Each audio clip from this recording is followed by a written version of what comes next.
On a cold night in March 1536, the walls of Topkapi Palace bore witness to a silence more deafening than any battle cry.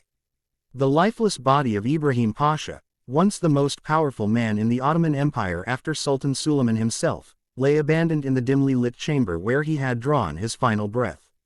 Just years earlier, he had dined at the Sultan's table, whispered in his ear, and held the strings of an empire that stretched across 3 continents. Yet, in the end, power had betrayed him, just as quickly as it had once embraced him. Ibrahim's rise was nothing short of extraordinary. A boy of humble origins, snatched from his homeland in a foreign land, had risen through the ranks not by birthright but by sheer brilliance. Brought to the Ottoman court as a child through the Devshirme system, he had befriended a young prince, Suleiman, who would one day rule the greatest empire of the age. Their bond was not one of mere master and servant but of brothers in everything but blood. When Suleiman ascended the throne, it was Ibrahim he placed by his side, bestowing upon him the title of Grand Vizier, an unprecedented move for a man of his background. For 13 years, Ibrahim Pasha ruled as the Sultan's right hand, forging alliances, leading victorious campaigns, and reshaping the empire's policies. The military feared him, the viziers envied him, and foreign rulers recognized his authority as nearly equal to that of the Sultan himself. But power, especially when it grows unchecked, invites jealousy and suspicion. His rapid ascent created many enemies, and whispers of his arrogance began to spread through the palace corridors like poison seeping into the veins of an empire. As the years passed, cracks in his seemingly invincible position began to show. He adopted titles that hinted at equality with the Sultan, Saraskar Sultan, a title no Grand Vizier had ever dared to use. His decisions in foreign diplomacy, particularly his dealings with European powers, made even Suleiman wary of his independence. The man who had once been a loyal friend now seemed too powerful, too bold, too dangerous. And in a court where survival depended on absolute loyalty, even the smallest suspicion could be fatal. Yet, was it just arrogance that led him to his doom? Or was there a hidden hand guiding his downfall? Many believed that Hurrem Sultan, Suleiman's ambitious and politically astute wife, played a crucial role in sowing distrust between the Sultan and his closest friend. Others saw his execution as an inevitable outcome of his unchecked authority. Whatever the cause, one thing was certain: on that fateful night, the empire witnessed not just the death of a man but the end of an era. But was Ibrahim Pasha's fall truly inevitable? Could Suleiman have saved him? Or was the Sultan left with no choice? To understand this tragedy, we must unravel the tangled web of power, ambition, and betrayal that defined the Ottoman court. In the dimly lit corridors of Topkapi Palace, where whispers carried more weight than swords, one name often emerged in hushed conversations surrounding Ibrahim Pasha's downfall: Hurrem Sultan. The woman who had defied the norms of the Ottoman harem, rising from a slave to the legal wife of Sultan Suleiman, had already reshaped the empire's history. But did her ambitions extend to orchestrating the execution of the Grand Vizier? Hurrem Sultan was no ordinary consort. Unlike the passive figures who had previously occupied the Sultan's harem, she was a force of political cunning, intelligence, and unrelenting determination. Her rise to power was nothing short of revolutionary. By securing a legal marriage to Suleiman and ensuring that her sons became the primary heirs, she shattered centuries-old traditions. Yet, her greatest obstacle was not another woman in the harem but the towering figure of Ibrahim Pasha. From the moment she solidified her influence, a silent power struggle began. Ibrahim was fiercely loyal to Suleiman, but his growing authority made him a threat to anyone with political aspirations. Hurrem, despite her favor with the Sultan, could not fully dominate the court while Ibrahim remained at its center. His support for Mahidevran Sultan, Suleiman's first concubine and the mother of his eldest son, Mustafa, only added to the tension. If Ibrahim remained in power, it was possible that Mustafa would ascend the throne, which would put an end to Hurrem's ambitions of securing the empire for her own sons. The rivalry between Hurrem and Ibrahim was not one of open hostility but of quiet maneuvering. She never directly opposed him, for that would have been too risky. Instead, she played a long and calculated game. Rumors began circulating in the palace, whispers that Ibrahim had grown too arrogant, that he referred to himself with titles reserved for the Sultan, that he was making independent political decisions without consulting Suleiman. It was said that Hurrem subtly planted these concerns in Suleiman's mind, reinforcing the idea that Ibrahim's unchecked power was dangerous. One of the turning points in this silent battle came when Ibrahim showed favoritism toward European alliances that Hurrem opposed. His diplomatic dealings, particularly with the French, angered factions within the court. Hurrem, with her deep connections among court officials and eunuchs, may have used these tensions to stoke the flames of doubt within Suleiman's mind. While no historical document directly accuses Hurrem of engineering Ibrahim's execution, her political instincts and unwavering determination to eliminate obstacles make it difficult to dismiss the possibility. But was Hurrem truly the mastermind, or was she simply a convenient scapegoat for a decision Suleiman would have made regardless? The Sultan was not an easily manipulated ruler. He had spent years witnessing Ibrahim's meteoric rise, and while their friendship was unbreakable in the beginning, there were signs that he had begun to see his Grand Vizier as a liability. The final straw may not have been Hurrem's whispers but Ibrahim's own overconfidence. Hurrem's potential involvement in Ibrahim's downfall remains one of history's great mysteries. If she did play a role, it was not through overt action but through the art of suggestion, a quiet voice, a carefully placed doubt, a gentle nudge toward a conclusion Suleiman might have reached on his own. And if she was innocent of direct involvement, she certainly had no reason to mourn his death. The question remains, was Ibrahim's execution an inevitable consequence of his own missteps, or was it the calculated move of a woman who understood the deadly game of power better than anyone else in the Ottoman court? The night before Ibrahim Pasha's execution, Sultan Suleiman was said to be restless. A ruler who had once shared his deepest thoughts, military strategies, and dreams of an unshakable empire with his closest companion now found himself signing his death warrant.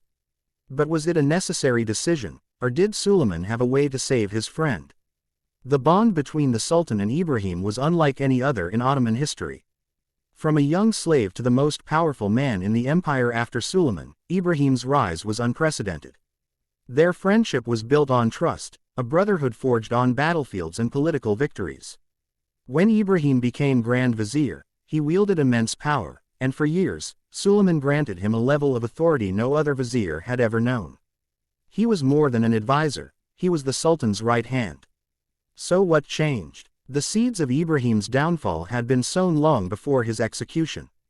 His growing confidence, bordering on arrogance, had made many within the court uneasy. He referred to himself as Saraskar Sultan, a title dangerously close to that of Suleiman himself. His lavish lifestyle, his independent political decisions, and his unchecked authority began raising concerns, not just among his rivals but within Suleiman's own mind. The Sultan had once trusted Ibrahim blindly, but now he found himself questioning whether his friend had overstepped his bounds. Despite these concerns, Suleiman had the power to intervene. If he had wished, he could have ignored the whispers, silenced his advisors, and stood by Ibrahim as he had in the past. But the empire was not ruled by emotions. Political stability was at stake. The Ottoman court was a place where power could shift in an instant, and even the closest allies could become enemies. Suleiman had to ask himself a difficult question: was he willing to risk the empire's unity for the sake of personal loyalty? The pressure on Suleiman was immense. The Janissaries, the ulema, and even members of the imperial family had grown wary of Ibrahim's dominance. Some feared he was too close to European powers, particularly the French, compromising Ottoman interests. Others believed he was undermining Suleiman's authority, ruling in his name but making decisions that did not always align with the Sultan's vision. One could argue that Suleiman could have chosen a different path, demoting Ibrahim instead of executing him, sending him into exile, or stripping him of some of his powers while keeping him under watch. But in the Ottoman world, such half measures were dangerous. A man like Ibrahim, once removed from power, would always be a potential threat. His supporters might rally behind him, creating instability, or foreign powers might use him as a tool against the Sultan. Suleiman knew that mercy, in this case, might lead to greater chaos. Yet, for all the political reasoning, there was an undeniable personal element to the decision. Suleiman was not a heartless ruler, he was a man burdened by the weight of leadership. The sorrow he expressed after Ibrahim's execution was genuine. He withdrew from public life for days, mourning in isolation. Some sources suggest that he later regretted the decision, realizing too late that he had been swayed by palace intrigues. But regret does not undo the past. The moment Suleiman allowed doubt to take root, Ibrahim's fate was sealed. Even if he had wanted to save him, the forces at play were too strong. In the end, Suleiman made the choice not just as a friend but as a ruler who understood that in the game of empire, emotions had no place, and power was always greater than loyalty. The execution of Ibrahim Pasha was not merely the fall of a grand vizier, it sent shockwaves through the Ottoman Empire, altering the course of its administration, politics, and military structure. For over a decade, Ibrahim had been the architect of the empire's expansion, a skilled diplomat, and a reformer who understood the delicate balance of power in both domestic and foreign affairs. His death created a void that was not easily filled, and the consequences rippled through the empire for years to come. One of the most immediate effects was the shift in the balance of power within the imperial court. Ibrahim had been an unmatched force in the administration, holding multiple positions and making decisions with unprecedented autonomy. With him gone, no single vizier could command such influence again. Suleiman, perhaps realizing the dangers of granting so much power to one man, ensured that future grand viziers remained under stricter control. This weakened the efficiency of the Ottoman bureaucracy, as later viziers lacked the same authority and decisiveness that had made Ibrahim so effective. On the military front, Ibrahim had been a mastermind of Ottoman strategy. He had personally led campaigns in Hungary, Persia, and the Mediterranean, securing key victories that expanded Ottoman influence. His diplomatic negotiations with France and Persia had kept the empire strong on multiple fronts. After his death, military campaigns lost some of their former precision. While Suleiman remained an able commander, the loss of Ibrahim's expertise meant that future conquests were not as carefully executed. The empire still expanded, but internal conflicts within the administration made military planning less efficient. The execution also signaled a dangerous precedent in Ottoman politics. It showed that even the most trusted and powerful men in the empire were not safe from the Sultan's wrath. This created a climate of fear among officials, making them more hesitant to take bold actions. Ministers and commanders who once acted with initiative now feared the fate that had befallen Ibrahim. Instead of strong leadership, the empire saw an increase in sycophantic advisors who prioritized self-preservation over the empire's well-being. This stifled the kind of decisive governance that had defined the early years of Suleiman's reign. In foreign relations, Ibrahim's death was a significant blow. He had been the architect of the Franco-Ottoman alliance, a groundbreaking diplomatic move that allowed the Ottomans to counterbalance Habsburg power in Europe. His deep understanding of European politics made him an invaluable asset. With him gone, diplomacy became less strategic. Later Grand Viziers struggled to maintain the same level of sophistication in negotiations, leading to missed opportunities and weakened alliances. Economically, Ibrahim's policies had brought prosperity to the empire. He had promoted trade agreements that strengthened the Ottoman economy and had overseen infrastructure projects that improved commerce and administration. After his execution, economic policies became less stable. His successors lacked his vision, and corruption began creeping into the system as officials prioritized personal gain over state interests. Perhaps the most profound impact was on Suleiman himself. The Sultan, known for his wisdom and strategic mind, became more reclusive after Ibrahim's death. He withdrew from court affairs more frequently, relying increasingly on the influence of his wife, Hurrem Sultan. This marked a shift in the empire's governance, where palace intrigues and personal influences played a larger role in decision-making.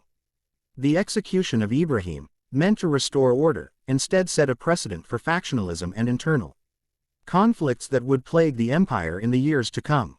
In hindsight, Ibrahim Pasha's death was not just the fall of a vizier, it was the end of an era in Ottoman administration. The stability and efficiency he had brought to the empire were never fully restored. While the Ottomans remained a dominant force for centuries, the political and administrative decline that began with his execution would eventually contribute to the weakening of the empire's foundations. The execution of Ibrahim Pasha remains one of the most debated moments in Ottoman history. Was it an unavoidable consequence of his own ambition and arrogance, or was it a calculated political move by Suleiman to maintain his absolute authority?